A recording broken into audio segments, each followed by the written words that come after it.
حضرت عبداللہ ابن عمر رضی اللہ تعالیٰ عنہ فرماتے ہیں، ابن ماجہ میں موجود ہے، فرماتے ہیں مغرب کی نماز ہم نے پڑھی تھی اور کچھ لوگ چلے گئے اور باقی ہم لوگ بیٹھ گئے مسجد شریف میں کہ عشاء پڑھ کے جائیں گے، تو سرکار بھی چلے گئے نماز پڑھا کے، پر تھوڑی دیر کے بعد واپس آ گئے اور اتنی تیزی سے حضور آئے کہ ظاہری طور پر سانس مبارک پھولا ہوا تھا۔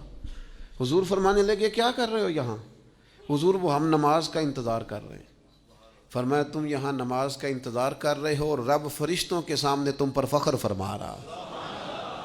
عند اللہ بندے کا مرتبہ کیا ہے؟ اللہ کی بارگاہ میں اس کا۔ حضرت ابی بن کعب رضی اللہ تعالیٰ عنہ صحابی ہیں، نبی کریم تشریف لے گئے ان کے پاس، کریم نے کرم فرمایا، میں نے سنا ہے وہ بن سور کر میری عیادت کو آ رہے ہیں۔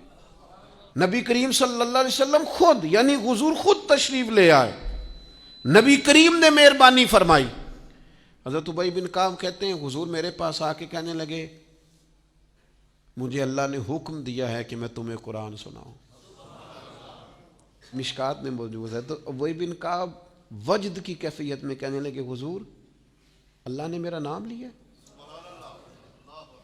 میرا نام اس نے لیا ہے، میرے مالک نے، میرے کریم نے میرا نام لیا ہے۔ حضور فرمانے لگے ہاں اللہ نے آپ کا نام لیا ہے اور مجھے حکم دیا ہے آپ کو قرآن سناؤں۔ حضرت ابی بن کعب پھوٹ کے روئے، حضور میرے مالک نے میرا نام لیا، میرے مالک نے، اللہ کے حضور دیکھیے مقام کیا ہے بندوں کا۔ حضرت سعد بن معاذ کا انتقال ہو گیا،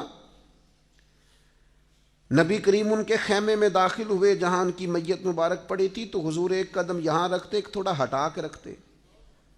یہ بھی لوگ ہیں دنیا سے جا رہے ہیں، یہ بھی ہیں جو دنیا چھوڑ رہے ہیں، عند اللہ مرتبہ کیا ہے؟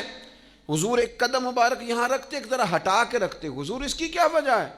فرمایا 70,000 فرشتے آئے ہیں، خیمہ سارا فرشتوں سے بھرا ہوا ہے۔ اور جنازہ اٹھا تو حضور فرمانے لگے سعد بن معاذ کے وصال سے، ان کے شہادت سے اللہ کا عرش ہل گیا ہے، اسے وجد آ گیا ہے، اتنا بڑا شخص۔ اور صحابہ فرماتے ہیں ہم ان کی قبر کھود رہے تھے تو خوشبوئیں پہلے ہی نکلنی شروع ہو گئی، پہلے ہی خوشبوئیں نکلنی شروع ہو گئی۔ میرے مرنے پہ ہر سو شور مچ جائے گا، دیکھو گے کہنے الوداع سرکار خود تشریف لائیں گے۔ اور کسی پنجابی درویش نے کہا تھا اکھاں جدوں میٹیاں زمانہ مینوں روے گا، اپنا تے اپنا بیگانہ مینوں روے گا، جدوں نہ میں دسیا میں خاراں نوں میخانے وچ پھر جام ہی ٹوٹ جان گے، تے میخانہ مینوں روے گا، کئی بک بک رون گے تے کئی لک لک رون گے، گلیاں دا ایانا تے سیانا مینوں روے گا۔ عزیز دوست، اپنا مقام اللہ کے حضور کیا ہے اس پر بھی تو ہمیں توجہ کرنی چاہیے نا۔